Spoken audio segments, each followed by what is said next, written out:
योग का अभाव 14वां गुणस्थान होगा, फिर मोक्ष होगा। तो ये वहां काहे को गए? गए नहीं थे, हम गए नहीं थे, हमको ले जाया गया था। ले जाया गया था माने फेंक दिया देवताओं ने बहुत नाटक किए हैं। ये सिर्फ पंच कल्याणक करने ही नहीं आते हैं ये दूसरे धंधे भी बहुत करते हैं।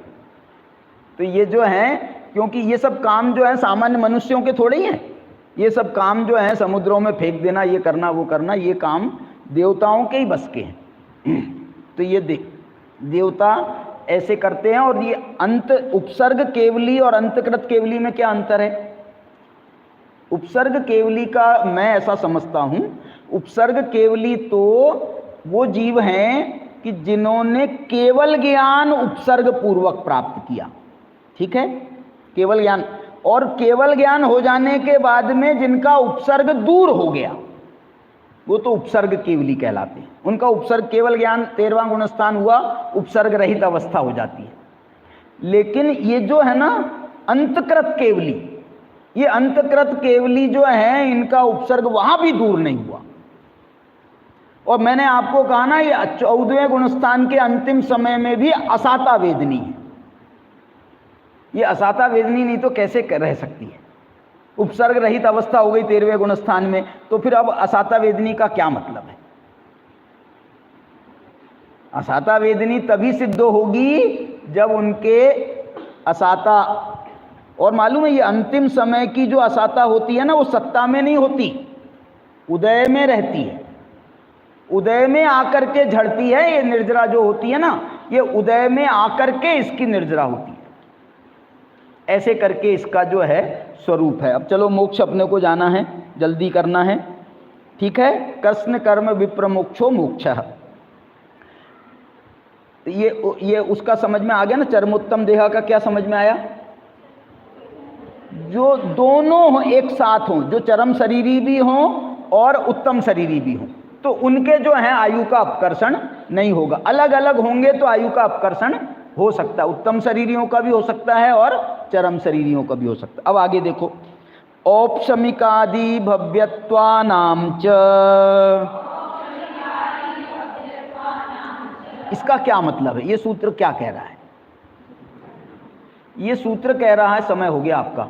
ये सूत्र कह रहा है कि कृष्ण कर्म विप्र मोक्षो मोक्ष अकेला नहीं है, फिर अकेले कर्मों का मोक्ष नहीं होता। औपशमिकादि भव्यत्वानां च माने क्या? ये कर्म नहीं है, ये भाव हैं। अकेले कर्मों का मोक्ष होना मोक्ष नहीं है, ये भावों का भी मोक्ष, भाव कर्म का मोक्ष कह लो। नहीं, भाव कर्म नहीं, औपशमिकादि भाव कोई भाव कर्म नहीं है। भव्यत्वानां च, भव्यत्व जो है ये कोई भाव कर्म नहीं है। ये क्या है? भव्यत्व तो पारिणामिक भाव है। और औपशमिक जो भाव है, माने औपशमिक सम्यक्त्व या औपशमिक चारित्र, ये कोई भाव कर्म है क्या? इसलिए भाव कर्म नहीं, भाव हैं, शुद्ध भाव। लेकिन उसके बाद भी उनका भी मोक्ष में कोई काम नहीं है।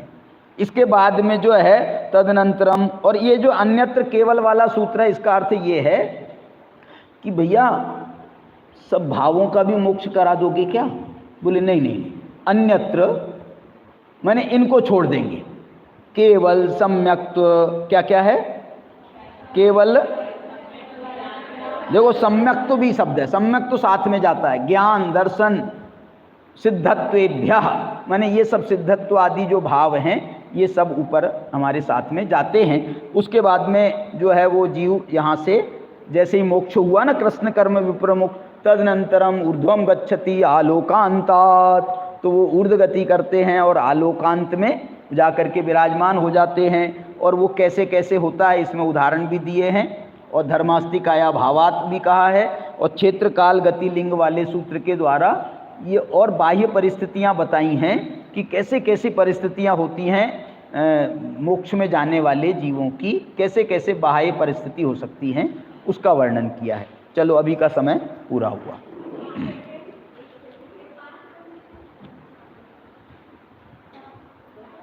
क्या बोल रही?